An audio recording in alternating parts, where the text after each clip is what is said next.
안녕하세요. 사자성어로 풀어보는 마음속 이야기 푸르메입니다. 첫 방송이라 앞으로 어떻게 한 줄 한 줄 엮어갈지 사뭇 기대되고 설레입니다. 오늘은 어제부터 내린 비로 대지의 물기가 촉촉히 젖어들었습니다. 왠지 팍팍했던 우리네 일상에도 수분 가득한 물기가 흠뻑 젖어들어 훨씬 윤택해진 느낌마저 듭니다. 오늘 아이들과 어떤 대화를 나누셨는지요? 아이가 자라 청소년기가 되면 제잘제잘 수다쟁이 아이들도 방문을 닫고 혼자 음악을 듣거나 카톡 삼매경에 빠지느라 부모들과의 대화는 점차 줄어들게 마련인데요. 일상에서 벌어지는 대화의 한 장면에 여러분을 초대합니다.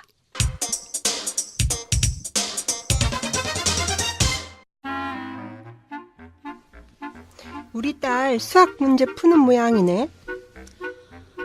너무 어려워. 근데 별표 친 게 왜 이렇게 많아? 엄마가 수학 문제 푸는 거 좀 도와줘 봐요. 내 머리에서 지금 쥐가 날 것 같다고. 개념 설명 좀 제대로 읽어봐. 너희 반 지연이는 문제도 잘만 푼다는데 넌 기본 문제집을 그렇게 어려워하면 어떡하니? 엄마는 맨날 친구들이랑만 비교해. 됐어. 내가 풀 거야. 가르쳐주지도 않으면서 맨날 잔소리만. 부모랑 아이랑 마음속 이야기를 잘 들어보셨나요? 여러분들은 어떠셨는지요? 오늘 함께 이야기 나눠주실 게스트분들 나오셨습니다. 안녕하세요. 안녕하세요. 예, 여러분들은 부모랑 아이랑 마주 이야기 어떻게 들으셨나요? 여러분들도 이런 비슷한 경험들이 많으실 텐데요. 어떤 느낌이 드셨는지, 아이는 어떤 마음이었을지 한번 자연스럽게 이야기들을 나눠주시겠어요? 늘상 있는 집안 풍경인 것 같은데요. 예, 맞아요. 네. 예. 어떤 느낌이셨나요?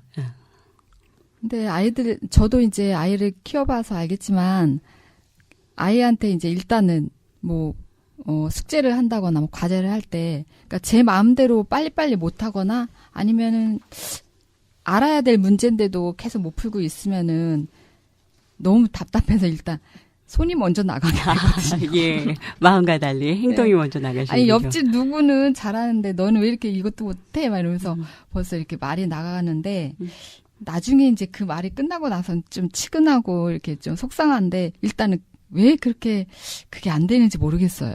늘상 있는 풍경이에요. 앞에 나온 대화가 실제 버전이셨군요. 네, 네. 예. 또 다른 분들 이와 비슷한 사례나 어떤 느낌이 드셨는지 이야기 나눠주실 수 있으실까요? 글쎄요, 그러니까 보통은, 엄마들이 자기가 하고자 하는 그 마음속 생각과, 내가 아이가 잘하기를 원해서 이런 말을 하면 잘할 수 있는 방향으로 유도가 돼야 되는데, 결국 결론은 아이를 더 지치게 하고 예. 포기하게 만드는 그런 말을 더 많이 사용하게 되는 것 같아요. 그래서 내가 왜 지금 이 상태에서 이 말을 해야 되는지, 이 행동을 해야 되는지를 그 근본을 먼저 생각을 한번 해보고 말이나 행동을 한다면 아이와 더 소통하고, 그리고 내가 하고자 하는 표현이 더 아이가 잘 받아들일 준비가 되지 않을까 생각을 하는데, 이것도 사실은 어렵습니다. 사람이 본능에 충실하기 때문에, 예. 그러니까 왜 내가 이 말을 하고 이 행동을 해야 되는지만 한 번만 더 생각을 한다면 아이에게 상처를 덜 주고, 또 엄마가 원하는 방향으로 아이를 잘 유도해서 서로 좋은 관계가 되지 않을까, 네, 생각만 합니다. 아직도. 예, 부모들은 아이들을 사랑한다 하고 아이들 역시 부모님을 사랑한다고 하는데 그 사랑의 언어들이 참 전달되기가 서로도 어려운 것 같아요. 방정리만 해봐도 부모들은 방정리가 안 되어 있으면 우선은 깍 소리를 지르고 때로는 욕설을 퍼붓기도 하죠. 그래서 아이들이 기억하기는 사랑을 기억하기보다는 부모가 던진 불편한 말 한마디가 인상에 남기도 하는데요. 또 이런 비슷한 경험이 있으셨다면 또 어떤 분이 나눠주실까요? 근데 좀 전에 방정리 말씀하셨잖아요. 예. 그러니까 저도 이제 그 아이들 방을 하루에도 몇 번씩 드나들면서 책상 정리해야지, 뭐 빨래 정리해야지라고 이제 잔소리를 이제 굉장히 많이 하는데, 근데 아이들 이야기를 들어보니까 엄마 여기는 내 방인데 내 맘대로 하는데 왜 엄마가 맞아요. 자꾸 이렇게 해라 저렇게 해라 하냐 그 얘기를 막 하더라고요. 그래서 저는 아니 깨끗하게 하는 게 뭐가 잘못이니 먼저 이렇게 이야기를 하다가 곰곰이 생각을 해보니 자기 나름대로 그 방이라는 것은 이렇게 자기만의 공간이잖아요. 아이들. 그러니까 아무 부모님하고도 상관이 없는 자기만의 공간에서 자기만의 그 물건 배열을 해놓고 자기만이 이렇게 휴식할 수 있는 공간인데 단지 이제 지저분하고 정리가 안 된 있다는 그 이유로 이제 막 뭐라고 하는 거죠. 그래서 가만히 생각해 보면 아이들 입장에서 얘는 어떻게 생각하고 있나, 얘의 느낌은 어떤지 한번 그거를 좀 생각해 볼 필요가 있는 것 같더라고요. 예, 맞습니다. 예, 아이들 입장에서는 프라이버시 공간이 침해가 네. 되는 거고, 부모님들 입장에서는 깨끗하게 정리하고 그렇죠. 싶은 마음들이 강한 입장이 거고요. 다른 거죠. 예. 네. 선생님께서 너무 좋은 얘기를 해주셨는데요. 아이들의 입장을 이해한다면 그 대화가 조금 더 달라질 것 같다라는 생각이 드는데요. 그러면 그 앞에 나온 대화를 오늘 그 사자성어가 줄탁 동시와 관련된 이야기입니다. 그래서 그 앞에 나온 대화를 공감의 대화로 한번 바꿔보는 것은 어떨까요? 그 여행 속으로 떠나보겠습니다.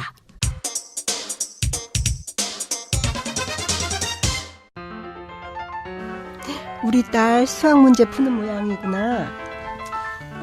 너무 어려워. 문제가 어려워 힘든 모양인데 별표 친 곳이 많은데 엄마가 수학 문제 푸는 것 좀 도와줘 봐봐. 지금 내 머리에서 쥐가 난다고. 많이 어려운가 보구나. 앞에 나와 있는 개념을 다시 한번 읽어보겠니? 평소 너의 실력이라면 충분히 풀 수 있을 것 같은데 천천히 다시 생각해서 풀어보렴. 시간이 걸리긴 하겠지만 너희 사고력이 쏙쏙 자라날 거야. 그런가? 알겠어요. 한번 다시 풀어볼게요. 그래도 안 풀리면 엄마한테 다시 여쭤봐도 되죠? 여러분 앞에 공감 대화를 듣고 어떤 느낌이셨나요? 뭔가 대화의 패턴이 많이 달라지기는 했는데요. 엄마와 아이의 태도도 확연히 달라졌습니다. 여러분들의 솔직한 느낌을 나눠주세요. 어떤 분이 먼저 나눠주시겠어요? 네, 일단 대화 내용을 들어보니까 참 바람직한 것 같긴 합니다. 도덕교과서에서 나와볼 네, 수 있는. 참 바람직하고 나도 저렇게 했으면 좋겠다라는 생각은 드는데 실제로 저희 아이한테 하면은 엄마 왜 그래? 예전에 했던 대로 해. 막 이렇게 얘기할 것 같아요. 예. 네. 그럼에도 불구하고 어쨌든 객관적으로 들었을 때 아이렇게 아이들 그 입장에서 좀 생각해보고 윽박지르지 않고 그런 식으로 대화를 유도하니까 아이도 이렇게 부드러워지고 좀 그런 느낌을 받았어요. 예. 네. 아이의 마음을 엄마가 먼저 읽어준 부분들이 큰 부분으로 다가온 것 같네요. 네. 예. 또 다른 분들은 이야기를 나눠주실 수 있으시겠어요? 네, 그러니까 본론은 아이가 수학을 푸는 걸 어려워하는 게 요점인데요. 그거를 엄마가 못한다고 화를 내느냐, 아니면 아이가 못하는 마음을 읽어주고 공감을 해주느냐에 따라서 엄마가 대화하는 내용이 달라질 것 같아요. 꼭 이렇게 정말 도덕교과서적인 얘기가 아니더라도 아이의 마음 한 꼬투리만 잡아줘도 충분히 아이 마음을 돌이키는 데는 효과적일 것 같아요. 예. 마음과 마음이 이어지면 공감이라는 꼬투리를 찾을 수 있게 되는군요. 예, 큰 부분인데요. 또 나눠주실 분들 있으시면 이야기를 나눠주세요.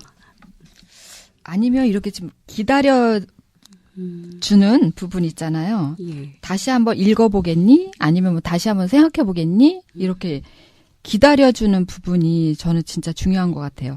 저도 아이를 키울 때 이제 아이가 막 신발을 못 매거나 신발끈을 못 매면은 막 급하니까 엄마가 해줄게 그러고 막 끈을 묶어주고 또 뭐 가방을 맬 때도 엄마가 해줄게 이렇게 특히 저 막내는 좀 그런 편이었거든요.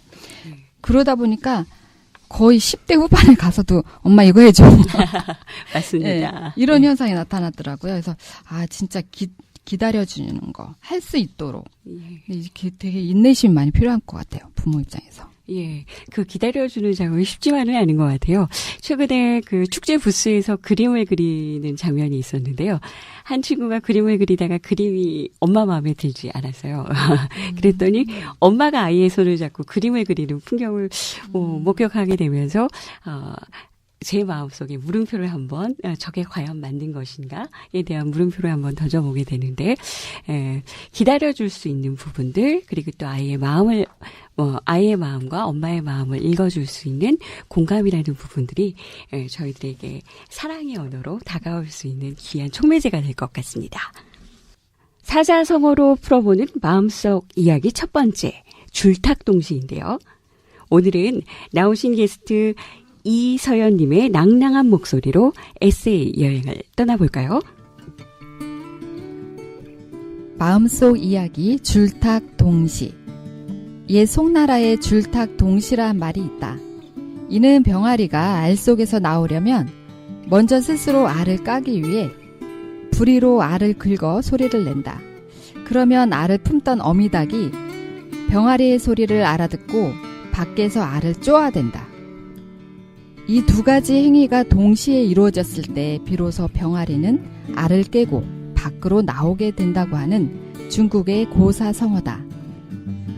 여기서 새겨두어야 할 것은 새끼와 어미가 동시에 알을 쪼지만 결코 어미가 새끼를 일방적으로 나오게 하는 것은 아니라는 점이다. 어미는 다만 새끼가 알을 깨고 나오는데 작은 도움을 줄 뿐 결국 알을 깨고 나오는 것은 새끼 자신이다. 새끼 병아리가 부화할 준비가 되었는지 또 어느 부위를 두드리고 있는지 아이를 돕는다고 전혀 엉뚱한 부위를 쪼고 있는 것은 아닌지 아이가 보내는 시그널을 진실하게 소통하며 살펴보아야겠다. 아이의 말에 경청하며 아이와 함께 그만의 노력으로 쌓아가는 배움의 과정을 공유하며 하나둘 만들어가길 기대한다. 한 걸음 두 걸음 어제와 다른 내일을 위해 지그시 아이의 속도에 맞게 한 발자국 떨어진 기다림의 자세로 말이다. 여기에 발전과 성공이라는 만난 열매는 노력한 인생길 여정에 덤으로 주어지는 선물일 테다. 줄탁동시에 이렇게 풍성한 이미지가 담겨져 있었군요. 결국 어른들은 방향을 제시하고 구체적인 격려를 하는 게 필요하네요. 다음번엔 다른 사자성어로 마음속 이야기를 떠나보도록 하겠습니다. 여러분 모두들 오늘 해피데이 푸르메였습니다.